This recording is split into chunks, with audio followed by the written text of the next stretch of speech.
say something right there.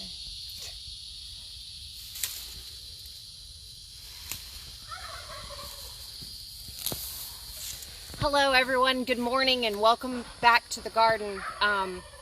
I've been sitting out here working on this space and thinking a lot about what I wanted to talk to you guys about this morning, but spending some time really thinking about it. And I want to get honest this morning because, not to say that I'm not honest every morning, every Sunday morning, but in a really, really deep, deeper philosophical way that is ultimately here to help inspire you to make a decision about whether you actually want to garden or not, okay? So basically, this is the time of year that it wouldn't matter whether, I'm not talking to you about this from like a sales point of view. So it's not like I'm talking to people and saying, oh, I gotta help you get your garden started. Gotta help you get your garden started. And people are saying, well, we're just not gonna put a garden in this year. That's not what I'm talking about. What I'm talking about is every conversation you get into about this time of year or about March, you'll hear people say, we're just not going to get a garden in this year. You'll hear people say, well, we decided to go on a vacation this year for a week or two, maybe even a month. And gardening takes a lot of work. And when I hear those types of statements, and then other statements like, well, I tried to grow a lot of things, but I just have a black thumb, I begin to just immediately think we are 100% incorrectly coded as it relates to what a garden actually is.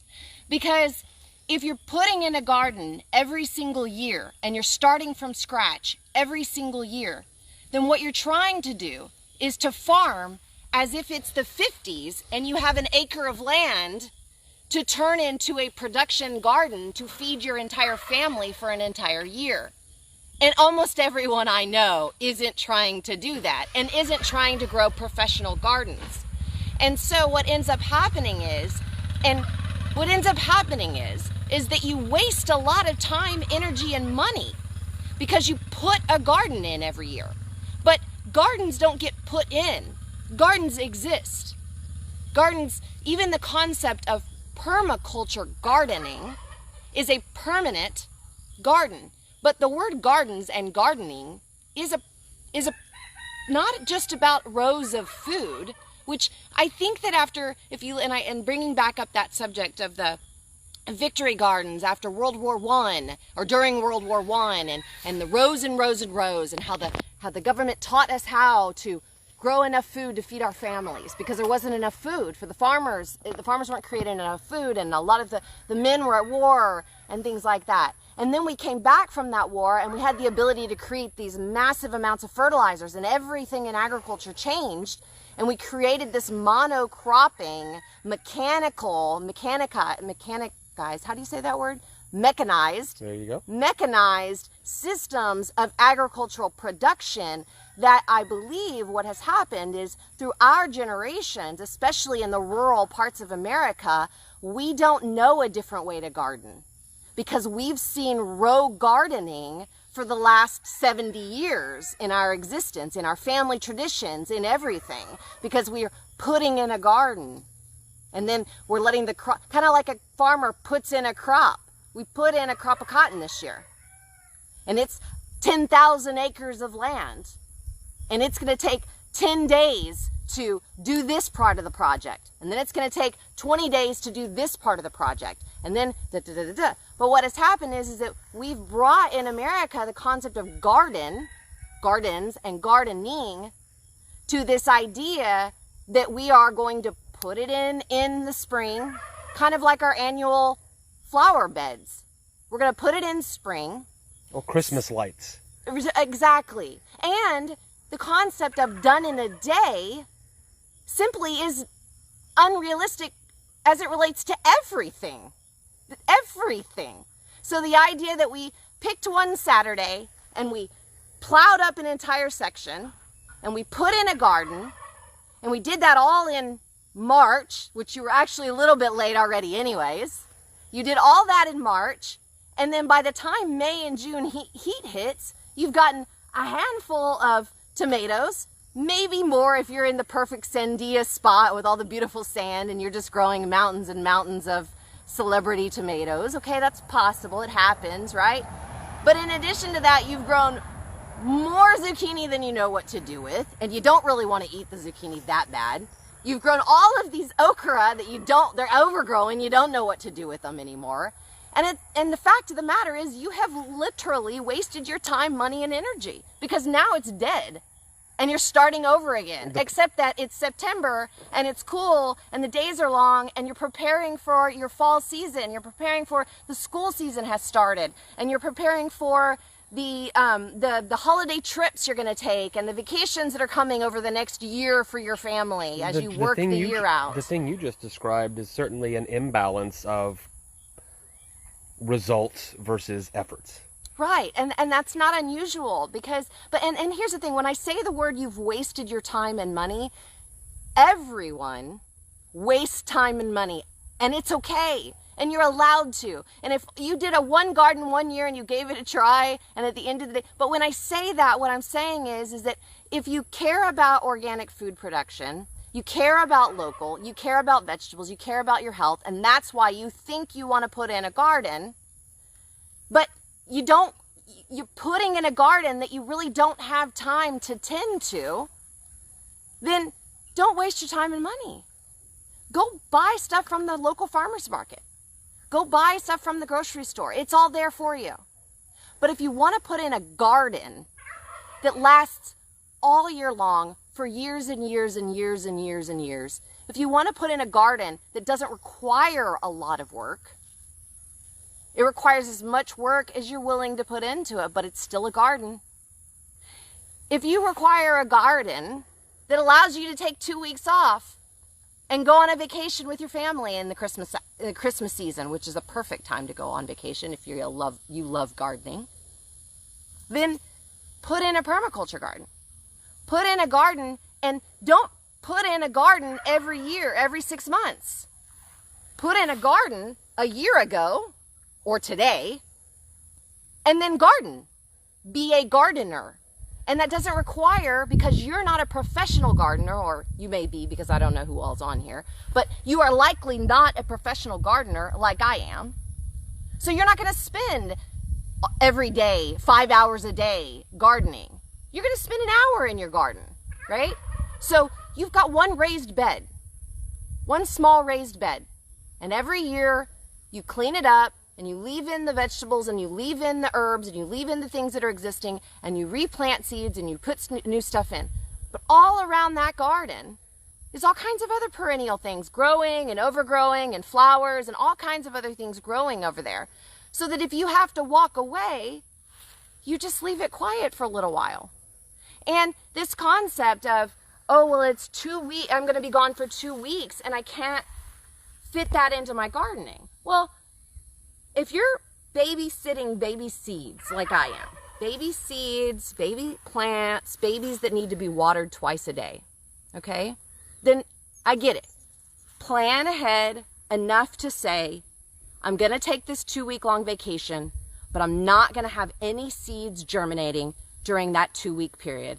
And everything else I have is hardened off enough that it can handle me leaving for 2 weeks and then coming back to it. Whether it's an irrigated garden that you've created because you have a small space and you've built a permaculture situation, or whether it's a larger scale garden that just kind of goes dry, right? And the other thing about it is that getting a garden in the ground doesn't only happen for 3 weeks out of the year.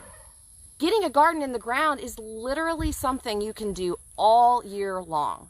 Now, I would suggest that you do it this time of year because the temperatures are cooling. Mm-hmm. We have long days, still have long days. You can still get off work at 5 o'clock, get home by 6 o'clock, and spend an hour piddling in your garden right now, building the next bed. The next bed, which is as big as that mound right there. That big. You're starting there. That's your garden. That big. And you can tend that. And you can do it in 30 minutes a day, or an hour once a week, or 2 hours once a week. And then you put in something else around it, and then something dies, and you put in something else. And then all of a sudden you begin to realize how much joy it brings you. And that it's not oh, I got to get it done in September. It's, okay, well, this is what I got done in September. All right, well, this is what I got done in October. This is what I got done in November, right? And you're getting all of this stuff done, even if all you're doing today is putting in your first little bed. Just one bed with some seeds today or tomorrow or all the way through. That's what I'm kind of trying to say. Permaculture and gardening. And even if you look up the word garden or gardenings, in fact, it's only in America and in certain parts of America where when you say I'm putting in a garden, people think you're putting in a vegetable garden. Because when you use the word garden in the rest of the world, they think you're putting in a beautiful, well-tended space.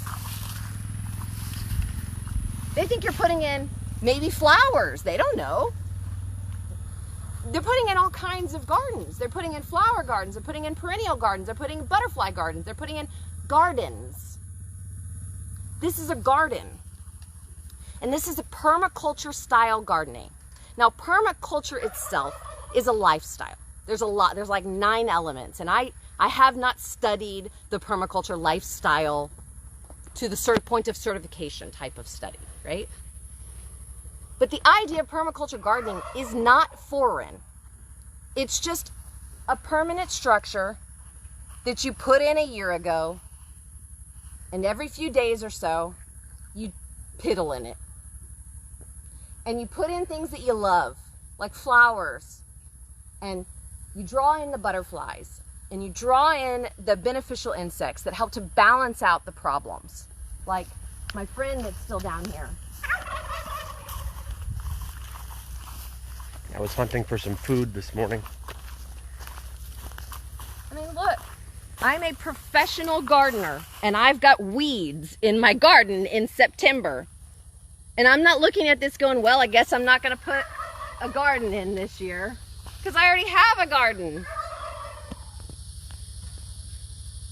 Now she's there. She's been in this spot on this web for 2 weeks, minimally.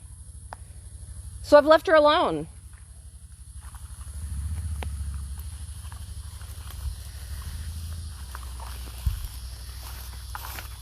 Okay, so what am I doing when I'm biting off one bite of the elephant at a time to tend a big garden that needs a lot of work? And I have a big garden that needs a lot of work because I'm a professional gardener. But you don't have to have a big garden that needs a lot of work.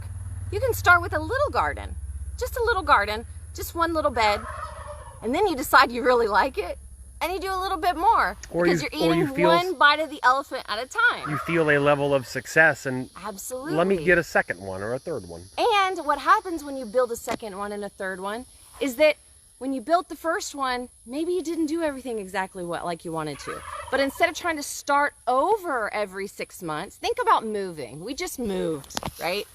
After 7 years of living in a house, we had created piles of garbage everywhere. We had just collected and collected and collected.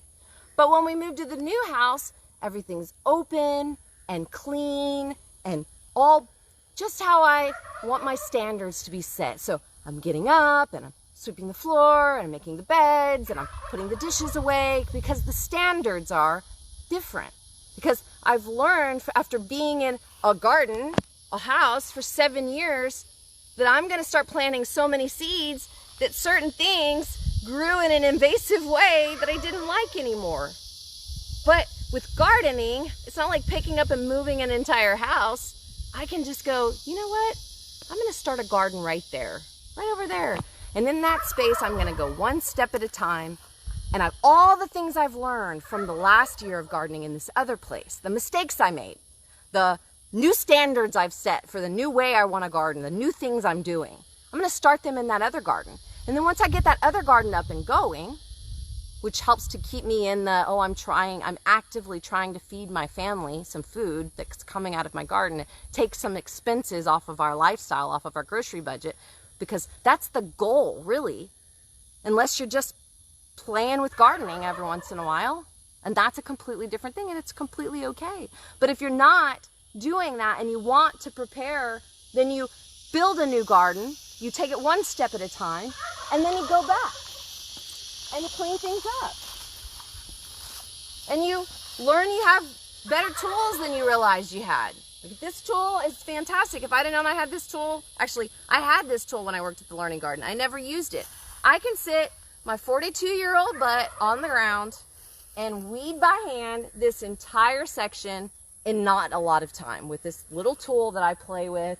And this soil down here is not that beautiful stuff that you've seen me mess with. This is all that hard clay stuff with tons of Bermuda grass in it. I'm just picking away at this. I'm cleaning it, but I'm also taking it easy on myself and thinking of other ways that I can create solutions that'll take some of the efficiency for me, give me back some of the efficiency. So one of the things, and I'm going to show you the portable coop that we have now, just got built over this last week, to use to help me out with some of these things, because I am trying to find little ways to be a little more efficient with my time. Because while I love sitting on the ground, and I'm not kidding, I love sitting on the ground and whittling away and cleaning. But I can tell you that if I put a chicken tractor right here with a tunnel that goes right on the edge of this thing right here, in a few days, this will be cleaner than I could have ever made it myself. Yeah, deep clean. Deep clean, all that Bermuda grass dug out, all the seeds from the Bermuda grass that's seeded, that drop seeds down in there, will all be eaten. That area will be nice. I'll put a load of mulch down. They will have fertilized some of it, and they will have cleaned this area up really nice for me. Now, I'm not saying everybody has that as a solution, but all I'm saying is that if you take one bite of the elephant at a time, and you work on one row, or you work on one bed, and then you allow things to overgrow, you allow things to happen. Like, what if you just had 2 rows, maybe 4 half size like this, right? And you just tended 4 small rows, half size, and you got down and you dug around, and as you run into ants, you clean up the ants. You know, it's not a big deal. You just, knock ants out or whatever. You clean this row up, you put mulch down, you do it little by little by little, and as you work through these spaces, you plant. I got zinnia here already, and I still got Brussels sprouts producing that I planted by seed last year, and I've got some parsley here that's nice, and some sage, and a sunflower that I actually purposefully planted but need to clean up these seeds off of it. Marigolds that are going crazy, peppers that have taken over, more marigolds, milkweed, all this stuff, and now all I have to do... Those turkeys are dying to be on camera. Well, that's just the story of their life. They are very noisy. I'm like sitting here trying to figure out whether I'm ever gonna actually want to get turkeys because they're so annoying. Maybe it's because there's 3 turkeys and 1 hen that there's so much obnoxious noise going on. Oh, that's a ratio. Do what? That's a ratio. Right, exactly. So, but you can see one bite of the elephant at a time. And I know I keep saying that over and over and over again. I'm speaking to myself. But I really wanted to have a really good conversation with you guys this morning, because I wanted to just get honest about the idea that we have some entrenched coding about what gardening is here in southern parts of America, in rural parts of America, that if we're not doing it at this scale, like a farmer, then we're not gardeners, that we aren't actually producing any food, that we have to start over every single year. And yes, vegetables are annual, but you can add in perennials that will help keep your bed tended while you're letting the annuals go through their seasons, in and out of their seasons. And it's okay to plant perennials that you then get rid of whenever you're trying to just get your garden back together. Right? You saw that in my backyard garden. I had lots and lots. You can see where I planted in one over here, one over there of the red salvia. And that is a perennial plant that the hummingbirds love, the bees love, the monarchs love, the butterflies love. But it can be everywhere. And so I don't want it everywhere all the time, because I want to get in there and plant tomatoes. I want to get in there and plant peppers and basil and other types of annual things. So all I have to do is clean that stuff back, throw the stuff down that allows it to get seeds out everywhere in different places. And then next summer, when I need to take a break, or when I need to go on a vacation, or whatever the reason is, the fall or the winter, whatever, the perennials will seed and grow and cover and keep the life in your garden, permanently in your garden, even if you're not planting your annual vegetable garden this season. Jenny's been watching and says, "You made me feel satisfied with my new garden attempt." That's right. Okay. That's very important to me, because the little things we do are as satisfying. The little gardens, the taking it one step at a time. That's the only way to do it. That's the only way to do it. Now, and you go easy on yourself. Even myself, and granted, I will admittedly say I have a huge support net, right? So it benefits me to have a support net because I can put a garden in place, take time, a year or two, like it takes to grow trees before trees are able to actually fruit. That's what I'm doing here. It's going to take me 5 years to get a permaculture garden this big to a point where it is literally just me popping in to put annuals in every season, to fill in the spaces and put annuals in every season. But it will produce and produce and produce. And by then I can go on to other places to plant more fruit trees to have the 5-year growth that creates the garden. Okay? The garden. So I'm not farming 10,000 acres of cotton. I'm a gardener. And I grow big gardens. But they're always here. Once I put a garden in, I don't have to put a new garden in the spring. Unless I choose to. And I actually probably will because I've got lots of new space to grow. But that's what we're talking about. We took out a section of garden that I used for carrots and all of those things last year, and I thought, gosh, I don't know where I'm going to plant. I'm going to have to go back there. And that was some of my old coding.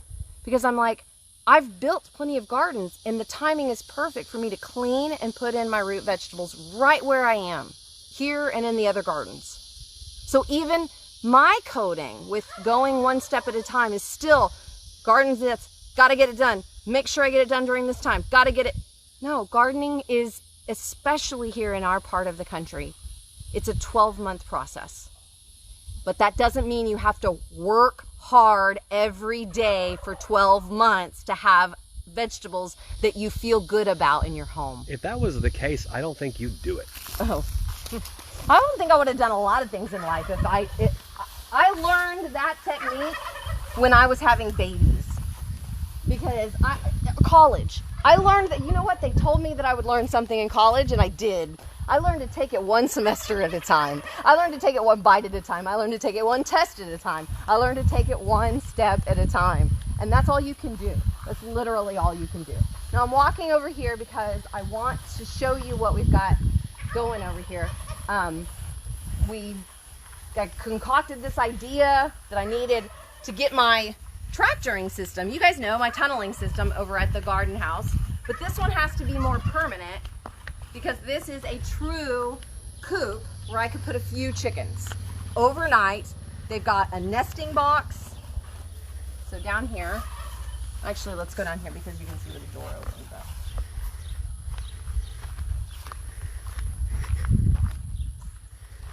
So I put a little bit of hay or pine. What do you use, pine? Pine shavings. Pine shavings. I put a little bit of that in there. This is their nesting box. This is a nice shaded coop that is very light.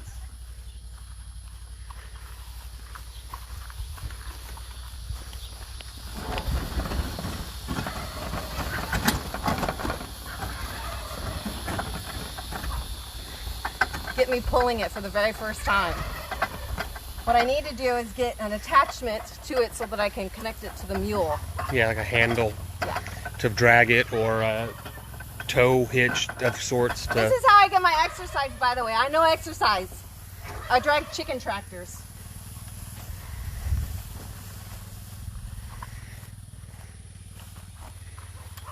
I don't know where I'm going with it yet, so I'm not sure I kind of want to do that. But if I keep going, and I take it all the way over here,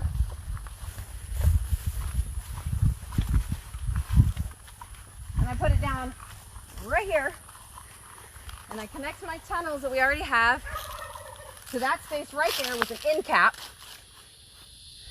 Then for 3 or 4 days, they mowed this section for me, the whole thing, because I'm moving the tractor as far as I can move it, the tunneling as far as I can move it. Once I get that done. But they camp out in that overnight. Correct. So I'm out of breath. What happened? I just drug a chicken tractor. I think it might be at 40 to 50 pounds at this point. So this is how I get my exercise, for real. So I'm going to put the other chicken tractor, I could put a chicken tractor right here. And then they go down this one. So then you have to start thinking about that tunneling system we've talked about. So if I put the chicken tractor here and I run my tunnels this way, how do I get them this way now? We're going to have to build a 90-degree tunnel. That's right. And listen, I can tell you all the work I've done, they would have done it better than me in... And it frees... I wouldn't, not necessarily less time, but definitely better. And it frees you up to do things that the human should be doing. Right. Exactly. So that's really all I have for today. I wanted to remind you guys of a few things that are coming up. Number one, over the last 2 weeks, I've started something new that I wanted to tell you guys about, because most of the folks that are on here live are strong fans and followers and often share things I do and all of that. So I wanted to make sure you guys knew about this. And that is that I have started a way to kind of use your support, my fans and followers, to help me market and launch new projects, new things that I'm working on. And one of the ways that I used to do this, not necessarily in the last year with my business, but before with, our nonprofit status, things that we were doing and all of that, we would invest in Facebook advertising, right? So spend some money. Facebook helps us connect, get a better algorithm. Well, over the last couple of years, everything in that whole world has changed. So marketing people are looking for other ways to market, even if they're still spending money on that stuff. They're having to come up with other ways to make that network connection work, okay? And the best way that everyone who is having the most success in the types of work and industry, coaching and gardening and farming and all of the types of things that I'm doing, is to ask their friends, fans, and followers to tell their local community, tell their people about what this person is doing, the content they're providing online, the workshops that they're hosting, the dinners, the great restaurant. This is a great restaurant experience. We love it so much. It's friends, families. It's that one touch that's really, really, really drawing us back into that social network where we all really wanted to be in the social network, was sharing each other's things, right? So the last couple of weeks, I was launching a new farm-to-table lunch called the Long Lunch Club. And the first one is going to be this Wednesday, coming up this Wednesday, September the 29th.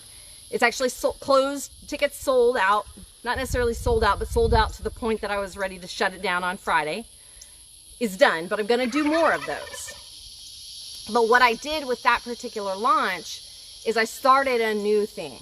And the new thing is I went on live Friday and drew out names of people that had shared my things over that last couple of weeks, invited people to events, made sure that they tagged me so that I knew that they alerted me that they are sharing my things. And I add their name into what I call the honey pot. Because in the honey pot, we pull prizes out. And I can do a live to talk about whatever I want to. Last week's live on Friday on my personal page was about seeds and this new concept of giving these prizes away to my friends and family and followers for helping me spread this message. So folks like you on here, share it.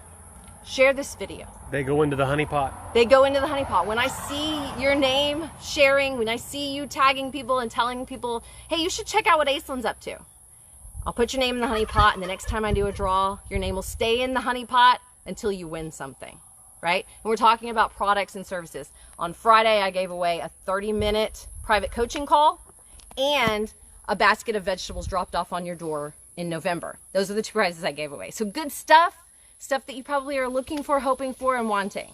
So I hope you will do that.